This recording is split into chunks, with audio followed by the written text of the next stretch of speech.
A relaxing evening in one of Istanbul's most liberal neighborhoods. Men and women enjoy a conversation over beer and rakı in Moda Kadıköy. For many here, it's an oasis of freedoms away from Istanbul's many contentions. I want everyone to be free. I want everyone to express his, her ideas freely. I don't want any fights.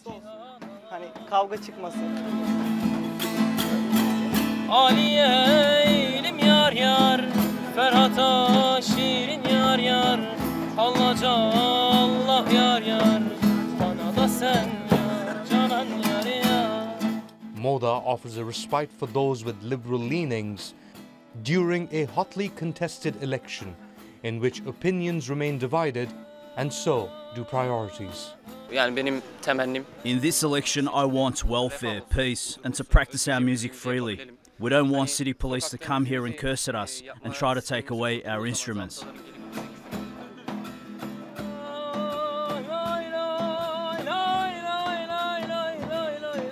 While some here look to escape from the contentious issues elsewhere in Istanbul, others say they are ready to face what may come. The youth used to be called apolitical, but things changed after Gezi events in 2013. We still don't know how to defend our rights, how to act collectively. We are also under the pressure of the state of emergency, but we hope this will change after the elections. While Moda in Kadıköy represents somewhat of a secular consensus on Turkey's future, a few kilometers away, a different sentiment prevails.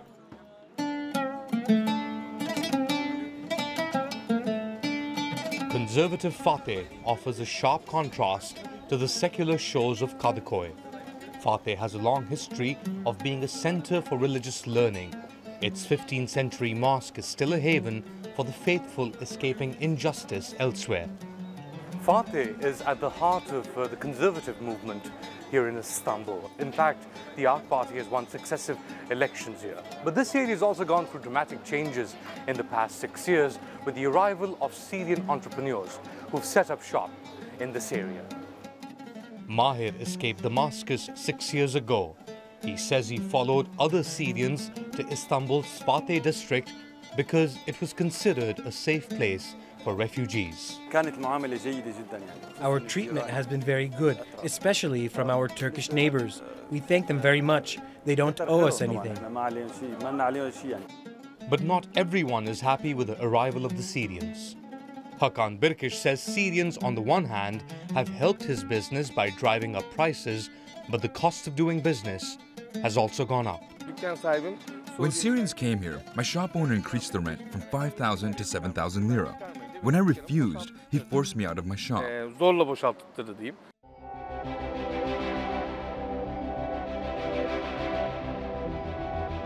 The city of 15 million with all its diversity mirrors the debates at the heart of Turkey. Its different shades are reflective of the diversity and tolerance of opinions in these ancient lands. We meet Halil Korkmaz at the top of the tallest structure in Istanbul, Sapphire Tower. The 48-year-old entrepreneur says his success is an example of the possibilities in Istanbul. Istanbul is metropole, that's why we call it. And a lot of Turkish, a lot of Kurdish, a lot of Arabic origin people, a lot of Balkanian people, and but at the end we are all Turks. A city in transition faced with an uncertain future finds certainty in the political convictions of some of its residents.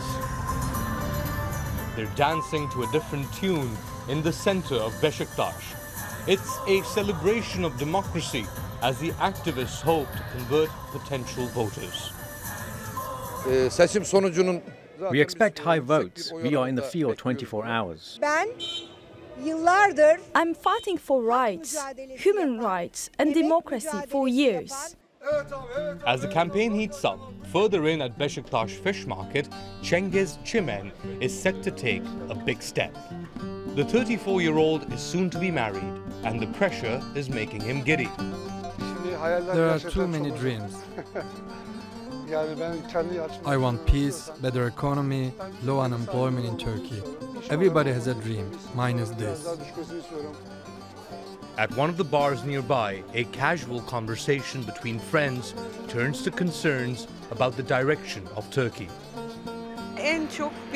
For me, the most important thing is the economic aspect of the country, problems poor segments face. I want improvements on these issues. I want a more liberal, more just and more democratic Turkey, where we can express our opinions more freely, where we are economically stronger. A diversity of opinions and lifestyles in Istanbul changes from neighborhood to neighborhood. But certain traditions have survived the bitterness of time. The Ottoman legacy of sweet delicacies thrives in the heart of Kadıköy's main bazaar. At the Şekerci Cefer Erol, where Ottoman delicacies have been produced since the early 1800s. It was started by the great-great-grandfather of Nurtekin Erol.